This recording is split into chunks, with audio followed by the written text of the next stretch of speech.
Hi. நிறைய பேர் வந்து என்னுடைய டெலிவரி ஸ்டோரியை பற்றி கேட்டிருந்தீங்க. அதுக்கப்புறம் என்னுடைய வெயிட் லாஸ் பற்றி கேட்டிருந்தீங்க. வெயிட் லாஸ்க்கு அப்புறம் என்னுடைய ஹேர் ஃபால் பற்றி கேட்டிருந்தீங்க. எல்லாமே இந்த வீடியோவில் பார்க்கலாம். எஸ், இந்த வீடியோ என்னுடைய டெலிவரி அர்வி எப்படி பறந்தான் அப்படின்றத பற்றி தான் நான் இன்னைக்கு ஷேர் பண்ணிக்க போகிறேன். வாங்க வீடியோக்குள்ளே போகலாம். என்னடா அர்வி வந்து எப்படின்னா, ஃபர்ஸ்ட் ஸ்டார்டிங் நான் டெலிவரி வந்து எனக்கு April 26 இருந்தாங்க டியூ டேட். ஸோ 10 days முன்னாடி அர்வி பறந்துட்டான். நான் முடிஞ்சளவுக்கு டக்கு டக்குன்னு சொல்லிடுறேன், ஏன்னா அர்வியும் வீடியோவில் இருக்கிறனால. 10 days முன்னாடி எப்படி பறந்தான் அப்படின்னா, ஆக்சுவலி நாங்கள் வந்து மெட்டர்னிட்டி ஷூட் வந்து பண்ணலாம் அப்படின்னு நினச்சிருந்தோம். ஓகே அப்படின்னு சொல்லிட்டு ஃபைனலாக தான் நாங்கள் வந்து மெட்டர்னிட்டி ஷூட்ஸு எல்லாமே ஃபைனல் பண்ணி April 13 வந்து ஷூட் நடந்துச்சு. அதாவது பீச்சில், தூத்துக்குடியில், என்னுடைய ஊரில். அர்வி கரெக்டாக நாங்கள் அந்த ஷூட் முடிஞ்சிச்சு. அந்த 2 மணிலேருந்து 7 மணி வரைக்கும் 6 மணி வரை நான் நல்லா தான் இருந்தேன். 6:15 வரையும் நல்லா தான் இருந்தேன். ஆமாடா, 6:15 வரையும் நல்லா தான் இருந்தேன். ஷூட் ஆக என்ன ஆயிடுச்சு, வெயில் அப்படின்றப்போ அந்த சன்செட் வர்றப்போ நல்ல நல்ல ஷார்ட்ஸ்லாம் எடுத்தோம். இதுதான் அதோடைய கிளிப்பிங்ஸு.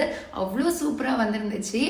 அதுக்கப்புறம் லைட்டாக இடுப்பு வலிக்க ஆரம்பிச்சிருச்சு, லெக்ஸ் பெயின் வந்துருச்சு. நான் நினச்சேன், ஓகே நம்ம 2 மணிலேருந்து இருக்கிறனால எக்ஸ்ட்ரா பெயின் வந்துருச்சு போல், நம்ம கொஞ்சம் உட்காரலாம் அப்படின்னு நினச்சிட்டு காரில் உட்கார போனோம். உட்காரவே முடியலை. எப்படி இங்கிட்ட திரும்பவும் இல்லை, அங்கிட்ட திரும்பவும் இல்லை. சரி அப்படின்னு சொல்லிட்டு அடுத்து கொஞ்சம் ஒரு 5 minutes ஆக பெயின் ரொம்ப இன்க்ரீஸ் ஆயிடுச்சு. அப்புறம் காரில் போக எங்கள் வீடு வந்து எப்படின்னா, பீச்லேருந்து எங்கள் வீட்டுக்கு 30 minutes ஆகும்.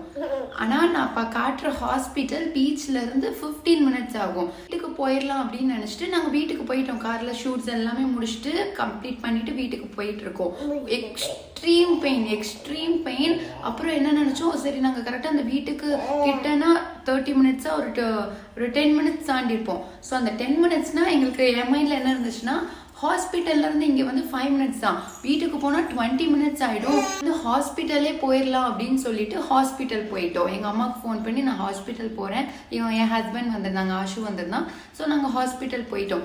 போனதுக்கப்புறம் அங்கே வந்து கூட்டம். நான் வந்து ஒரு full maxi dress, full makeup, அந்த ஷூட்னா எப்படி இருக்கும்னு தெரியும்ல, அப்படி இருந்தேன். சரி, நான் அங்கேயும் போய் ரீச் ஆயாச்சு. ரீச் ஆனதுக்கப்புறம் டாக்டர் வந்து எமர்ஜென்சின்னு சொல்லிட்டு செக் பண்ணாங்க. ஒரு தனி ரூம் கொடுத்துட்டாங்க. ஓகே, எக்ஸ்பெக்ட் பண்ணலாம் பேபிக்கு அப்படின்னு சொல்லிட்டு படபடன்னு வந்துருச்சு. ஹாஸ்பிட்டலில் டாக்டர் தனி ரூம் கொடுத்துட்டாங்க. அப்போ பேபி வந்துடும் போலயே, ஓகே இதுதான் டெலிவரி லேபர் பெயின் போல அப்படின்னு நினச்சிட்டு, ஃபர்ஸ்ட் ப்ரெக்னென்சி எனக்கு தெரியாது, எக்ஸ்பீரியன்ஸ் கிடையாது. டெலிவரி வந்துடும் போலன்னு சொல்லிட்டு நாங்கள் எல்லோரும் இருந்தோம். எங்கள் அம்மாவுக்கு அங்கேருந்து தான் 30 minutes ஆகுமே. அவங்க அறக்க வந்து தேங்க்ஃபுல்லி என்னுடைய ஹாஸ்பிட்டல் நான் வந்து தெய்வா நர்சிங் ஹோம் தூத்துக்குடியில் காமிச்சிருந்தேன். அந்த ஹாஸ்பிட்டலுக்கு பக்கத்துலேயே என்னுடைய ரிலேஷன்ஸ் வீடு இருந்தனால அவங்க எல்லாரும் சித்திலாம் முன்னாடியே வந்துட்டாங்க டேக் கேர் பண்ணுறதுக்கு. ஸோ அங்கே பண்ணிட்டு இருக்கும் போது அன்னைக்கு நைட்டு வந்து நீங்கள் ஸ்டே பண்ணுங்க, மார்னிங் பார்க்கலாம் எதுனாலும் அப்படின்னு சொன்னாங்க. ஸ்டே பண்ணோம். எனக்கு என்ன ஆச்சு அப்படின்னா, April 13 ஈவினிங் அட்மிட் ஆயாச்சு.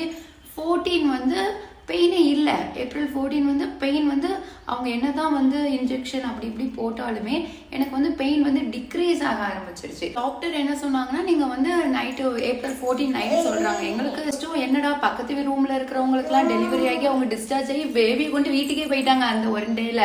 நமக்கு என்னடா நேற்றே வந்துட்டோமே, இன்னும் டெலிவரியே ஆகலையேன்னு சொல்லிட்டு டாக்டர் சொன்னாங்க, நம்ம வந்து இன்னைக்கு ஒரு நாள் நைட்டு வெயிட் பண்ணலாம், காலையில் பார்க்குறேன், இல்லாட்டி நீங்கள் வீட்டுக்கு போயிருங்க, அடுத்து பெயின் வரும்போது கூட்டிகிட்டு வாங்க, எப்படியும் ஒரு 2-3 daysல பிறந்துரும் அப்படின்னு சொன்னாங்க.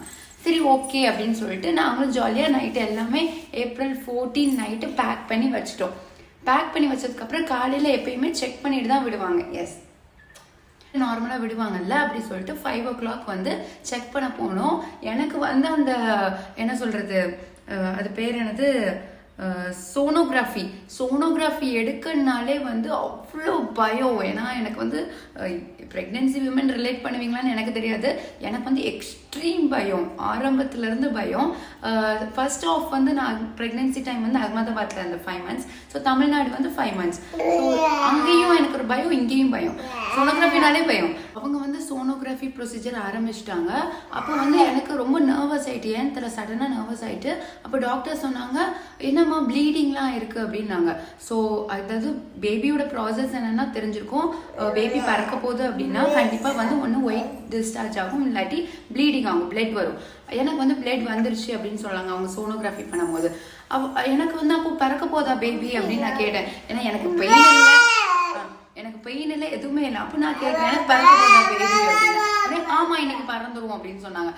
ரொம்ப ஹாப்பியா இருந்துச்சு. இன்னொரு பக்கம் அவ்வளோ நர்வஸா இருந்துச்சு ஃபர்ஸ்ட் பேபியில. அதுக்கப்புறம் ஆமா உன்னைய பத்தி தாமா பேசுறேன். எனக்கு வந்து பெயினே வரல அப்படின்றனால இன்ஜெக்ஷன் கேப்சூல்ஸ்லாம் வச்சாங்க. அப்புறமா வந்து பெயின் வந்துச்சு. 9:30 8:30 5 o'clock அங்கே ரூம்லேருந்து அனுப்புனாங்க. ஒரு 9:30 8:30க்குலாம் பெயின் வந்துச்சு. வரலன்னு சொல்ல மாட்டேன், நல்லாவே வந்துச்சு. என்னால் ஒழுங்காக பொசிஷனில் உட்கார முடியாது, எல்லாமே இருந்துச்சு. நாங்கள் வந்து மார்னிங்கே எக்ஸ்பெக்ட் பண்ணோம், ஓகே டெலிவரி பெயின் வந்துடும், படம் இன்க்ரீஸ் ஆகிடும். ஸோ 10 o'clock ஆச்சு, 10:30 ஆச்சு, 11 o'clock ஆச்சு, பெயினே வரல. பெயின் அப்படியே ஸ்டாப் ஆயிடுச்சு. இன்னொன்று அந்த இன்ஜெக்ஷன் போட்டாங்கன்னா கண்டிப்பாக பெயின் வரணுமா, எனக்கு வரவே இல்லை.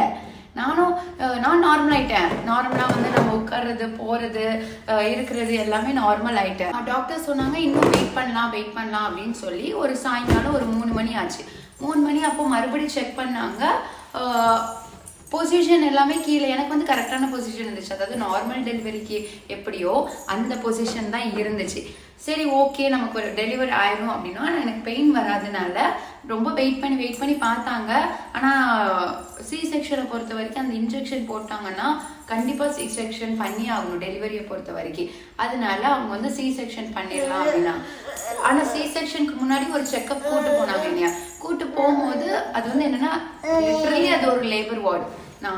நான் போன ஹாஸ்பிட்டல் வந்து ரொம்ப சூப்பராக பார்ப்பாங்க. லேபர் வார்டில் என்னாச்சு அப்படின்னா லிட்டரலி அது ஒரு சின்ன ஹாஸ்பிட்டல் தான், பட் சூப்பராக பார்ப்பாங்க. அதுதான் அப்போ வந்து எனக்கு பக்கத்தில் இன்னொரு பொண்ணுக்கு டெலிவரிக்கு பார்த்துட்டு இருந்தாங்க. பட் அவங்க அந்த மூமெண்ட்ல இருந்தாங்க. அந்த இதை பார்த்தோன்னே எனக்கு என்ன ஆயிடுச்சு, அந்த சுச்சுவேஷன் அந்த ஒரு ப்ரெஷர் ஏரியா பார்த்தோன்னே எனக்கு வந்து அப்படி ஒரு பயம் எக்கச்சக்கமான பயம். 4 மணிக்கு என்னைய வந்து அங்கே அந்த கூட்டு போகும்போது கூட்டிகிட்டு போயிருந்தாங்க. அங்கே பார்த்தோன்னே எக்ஸ்ட்ரீம் பயம் ஆயிடுச்சு, உலகமாக பயம். அப்போ டாக்டர் கிட்ட நான் அந்த பயத்தில் எனக்கு படன்னு வந்துருச்சு, எனக்கு நார்மல் டெலிவரியே வேண்டாம் அப்படின்னு. ஆக்சுவலி வாலண்டியராக நான் தான் சி செக்ஷன் வேணும்னு வந்து டாக்டர்கிட்ட கேட்டேன். டாக்டர் எனக்கு ரொம்ப பயமாக இருக்குது, better we can go with C section அப்படின்னு. உடனே பயப்படாத பார்க்கலாம், உனக்கு அந்த நார்மல் டெலிவரிக்கான இது இருக்குது, பட் வி கேன் வெயிட் அப்படின்னாங்க. ஒரு 2 hours வெயிட் பண்ணுவோம் அப்படின்னாங்க. ஓகே அப்படின்னு சொல்லிட்டு அவங்க கரெக்டாக அந்த வாட்டர் வந்து பிரேக் பண்ணி விட்டாங்க. எனக்கு நல்லா தெரியும் வாட்டர் வந்து அவங்க சோனோகிராஃபியே எனக்கு எவ்வளோ பயம் சொன்னேன். ஆனால் சோனோகிராஃபியில் வந்து பிரேக் பண்ணி விட்டாங்க வாட்டரை. பிரேக் பண்ணி விட்ட உடனே டாக்டர் அழ ஆரம்பிச்சிட்டாங்க. டாக்டர் கண்ணெல்லாம் கலங்கி போச்சுன்னா என்ன டாக்டர் எதுக்கு கண் கலங்குறீங்க அப்படின்னு கேட்கும் போது கூட அம்மா இருக்காங்கல்ல, ஏன்னா நல்ல ஃபேமிலி டாக்டர் தான், அம்மாவை போய் கூப்பிட்டாங்க. இங்கே பாருங்க பேபி வந்து மோஷன் வந்து சாப்பிட்டுட்டாங்க, எமர்ஜென்சியாக சி செக்ஷன் பண்ணணும், எனக்கே எப்படி சொல்லன்னு தெரியலன்னு அந்த சுச்சுவேஷனில் சொன்னாங்க. எங்கள் அம்மா உடனே அவங்க மாமியாரும் இருக்காங்க அவங்கக்கிட்டையும் சொல்லிடுங்க அப்படின்னு. எங்கள் அம்மாவாலையும் சொல்ல முடியலை. நான் ஒரு பக்கம் வந்து ஓகே எப்பாடா சி செக்ஷன் பண்ண போகிறாங்க அது மட்டும் தான் என் மைண்டில் இருந்துச்சு. உண்மையே சொல்லணும்னா எப்பாடா சி செக்ஷன் பண்ண போகிறாங்க அதுதான் இருந்துச்சு. இப்போ என்னுடைய மாமியாருக்கும் சொல்லிட்டாங்க, அவங்களுக்கும் அதுக்கு மேலே அழுக வந்துருச்சு. சரி ஓகே எதுவாக இருந்தாலும் பரவாயில்ல நீங்கள் வந்து பண்ணிடுங்க அப்படின்னாங்க. எனக்கு ஒரு பக்கம் சி செக்ஷன் வந்து நார்மல் டெலிவரி விட ஈஸி அப்படின்லாம் கிடையவே கிடையாது. நான் இங்கே வீடியோ எடுத்துட்டு அவனை பாருங்க எங்கே போய் நின்றுக்கிட்டு காலை பாரு.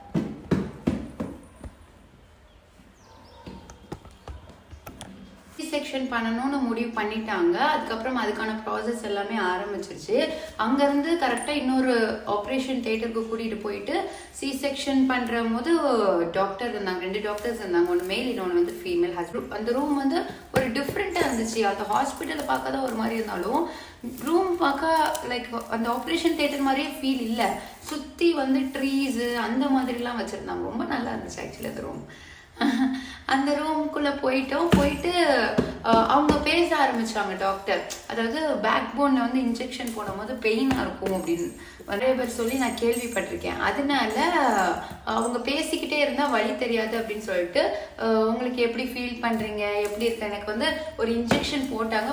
எனக்கு அனஸ்டேஷியா போட்டுட்டாங்க. அதனால ஆப்ரேஷன் பண்றேன்னா அப்படி பண்ணுவாங்கல்ல, ஸோ அதை போட்டாங்க. பேக் பெயின்ல இன்ஜெக்ஷன் போட்டாங்க. எனக்கு சுத்தமா பெயின் இல்லை, எதுவுமே இல்லை. அந்த ஆப்ரேஷன் பண்ண மாதிரியே ஒரு ஃபீல் இல்லை. ஏன்னா நல்ல ஒரு டேக் கேர் பண்ணிக்கிட்டாங்க என்னையா. அதுக்கப்புறம் அந்த இதுல இருந்து ஒரு ரூமுக்கு கூட்டிட்டு போய் அர்பியா கரெக்டா இப்படி எடுக்கிறாங்க. எடுக்கும் போது டாக்டர் சொல்றாங்க ஷார்ப் ஐஸ் இயர்ஸ் அப்படின்னு. உடனே நான் இப்படியே பார்த்தேன். எனக்கு வந்து நல்ல கான்சியஸ் இருந்துச்சு என்னென்ன நடக்குன்னு. உனக்கு தான் என்னென்ன நடக்குன்னு எல்லாமே நான் பார்த்துக்கிட்டு தான் இருந்தேன். அந்த அளவுக்கு வந்து அன்கான்ஷியஸாக நான் எதுவுமே போகல, தலைவலிக்கல, நார்மலாக இப்போ நான் எப்படி இருக்கணும் இப்படி படுத்திருந்தா அவங்க ஆப்ரேஷன் பண்ணிட்டு இருந்தாங்க. ஸோ பேபிஸ்க்கு வந்து லெக்ஸில் ஹேண்ட்ஸில் எல்லாமே வந்து இந்த டேப்லாம் போட்டு வச்சுருப்பாங்க அப்சர்வேஷனுக்காக. ஸோ நான் அதை பார்த்து பயந்துட்டேன், என்னாச்சு, எதுக்கு அப்படி வச்சுருக்கீங்க, எதுக்கு அப்படி வச்சுருக்கேன். இல்லை அது நார்மலாக எல்லா பேபிஸ்க்கும் வைக்கிறதான்ட்டாங்க. ஸோ எனக்கு வந்து 3 hours வந்து நான் சொன்னாங்க நீங்கள் எல்லாம் தூங்கணும், ஆனால் ஏன் தூங்க மாட்டேங்கிறீங்க அப்படின்னாங்க. நான் சொன்னேன் எனக்கு தூக்கம் வரல, எனக்கு நீங்கள் இன்ஜெக்ஷன் போட்டாலுமே எனக்கு அந்த தூக்கம் வரல அப்படின்ட்டேன். 3 hours முடிஞ்சிச்சு. அதாவது 6:06க்கு அர்வி பறந்தான். 7, 8, 9, 10 o'clock தான் நான் ஆக்சுவலி ரூம்க்கே போனேன். அப்போ என்னோட பேபியை வந்து 7க்குலாம் கொடுத்துட்டாங்க எல்லாத்தையும். நான் மட்டும்தான் அதுக்கப்புறம் இருந்தேன். கொஞ்ச நேரம் தூங்கினேன், கொஞ்ச நேரம் பேசி. அங்கே ஒரு நர்ஸ் வந்து நல்லா ஃப்ரெண்ட்லி பேசிக்கிட்டே இருந்தாங்க. ஏன்னா எனக்கும் தூக்கம் வராதனால அவங்களுக்கு என்ன பண்ணேன்னு தெரியல. நர்ஸும் நல்லா கோஆப்ரேட் பண்ணி ஃப்ரெண்ட்லியா இருந்தாங்க. நான் ஏன் இதை ஜாலியா சொல்றேன்னா எனக்கு அப்போ வரைக்கும் பெயினே தெரியல. ஏன்னா அம்மாக்கு இன்ஜெக்ஷன் போட்டிருந்தாங்கடா. ஆமா, இன்ஜெக்ஷன் போட்டனால லோவர் பாடி ஃபுல்லா அம்மாக்கு பெயினே தெரியல, ஆப்ரேஷன் பண்ண ஃபீலே இல்லை. அப்புறம் ரூமுக்கு கூட்டு போயிட்டாங்க. ரூமுக்கு கூட்டு போனாங்க. ஒரு 11 o'clockல இருந்து அப்படி ஒரு பெயின் தான் எனக்கு அழுக வந்துச்சு. என்னால முடியல அப்படின்னு. ஏன்னா என்னால வந்து எனக்கு வந்து எதை தாங்கிக்க முடியலன்னா என்னால போய் ரெஸ்ட் ரூம் போக முடியல, என்னால இப்படி எந்திக்கணும்னா எந்திக்க முடியல. அப்பதான் டெலிவரி ஆகி வந்திருக்கேன். ஆனா என்னால முடியல, அதை தாங்கிக்க முடியாம எனக்கு வந்து அழுக வந்துருச்சு. அதுக்கப்புறம் ஏன்னா நான் அழுத மூமெண்ட்னா வந்து அதுதான் ஆக்சுவலி எனக்கு அழுத மூமெண்ட்னா என்னால் முடியலை அப்படின்றத நினைக்கும் போது தான் எனக்கு அழுகையே வந்துச்சு. அதுக்கப்புறம் ரொம்ப ஃபீல் பண்ணிட்டு இருந்தேன். அருவி அப்புறம் பிறந்தப்போ என்னுடைய மதரின்லாவும் அம்மாவும் வந்து ஸ்டே பண்ணி கூடவே இருந்தாங்க. ஹாஸ்பிட்டலில் ஃபுல் அண்ட் ஃபுல் இருந்தாங்க, கம்ப்ளீட்டாக டேக் கேர் பண்ணுறதுக்கு. 13 ஹாஸ்பிட்டல் போனேன், 14 இருந்தேன். 13 full and full hospital, 14 full and full hospital. மார்னிங்ல தான் பெயின் ஆச்சு. 15 ஈவினிங் 6:06க்கு தான் அருவி வந்து பிறந்தான். ஸோ இதுதான் என்னுடைய டெலிவரி ஸ்டோரி. நிறைய பேர் என்னுடைய ஏன் சி செக்ஷன் கேட்டுட்டு இருந்தீங்க. அவங்க எல்லாருக்கும் தான் அந்த டீட்டெயில் வீடியோ இதுதான். அதுக்கப்புறம் ஸ்டில் அந்த டாக்டர் சொல்லுவாங்க நீங்கள் ஷூட்காக வந்தீங்க, ஷூட்டிங் எடுத்த மாதிரி டெலிவரியும் பண்ணிட்டு போயிட்டீங்க அப்படின்னு. அப்போ வந்து பறக்கும் போது அருவி வந்து இப்படிதான் இருப்பான். இந்த ஃபோட்டோ தான் அருவி எக்ஸாக்டா இப்படிதான் இருப்பான். குறுகுறுன்னு பார்த்துக்கிட்டே இருப்பான். இப்பயும் டாக்டர் வந்து சொல்லுவாங்க நீ எப்போ பார்த்தாலும் என்ன குறுகுறுன்னு பார்த்துக்கிட்டே இருக்க, எப்பந்தான் என்னை பார்த்து சிரிப்ப அப்படின்னு. ஸோ அது பறந்த ஃபோட்டோ தான் அது. ரொம்ப சப்பியா இருப்பான், ஹைட்டா இருப்பான். 3.200 kg அருவி. கரெக்டான வெயிட் தான். என்னுடைய ப்ராப்பர் டெலிவரி டீட்டெயில் ஸ்டோரி. இதுக்கப்புறம் எனக்கு என்ன சொல்லன்னு தெரியல. அப்படியே ஷூட்டுக்கு போயிட்டு அதுக்கப்புறம் டெலிவரி அங்கே 2 நாள் இருந்து அதுக்கப்புறம் டெலிவரி ஆகி ஒரே ஹெக்டிக்காக போச்சு. அப்புறம் ஒரு 3 daysல வீட்டுக்கு வந்துட்டேன்.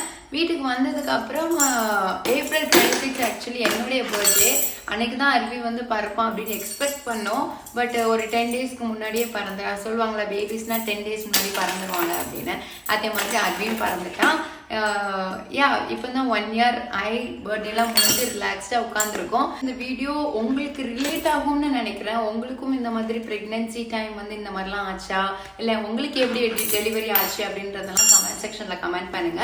அண்ட் மறக்காம நம்ம பேஜை சப்ஸ்கிரைப் பண்ணிக்கோங்க. இன்னும் நிறைய வீடியோஸ் வரணும் அப்படின்னா கண்டிப்பாக நம்ம பேஜை வந்து ஃபாலோ பண்ணி வச்சுக்கோங்க. AR Arvind Kumar. So yes, say bye சொல்லுமா, பாய். ஸோ இன்னும் நிறைய வீடியோவில் உங்களை வந்து பார்க்குறேன். அது வரைக்கும் பாய்.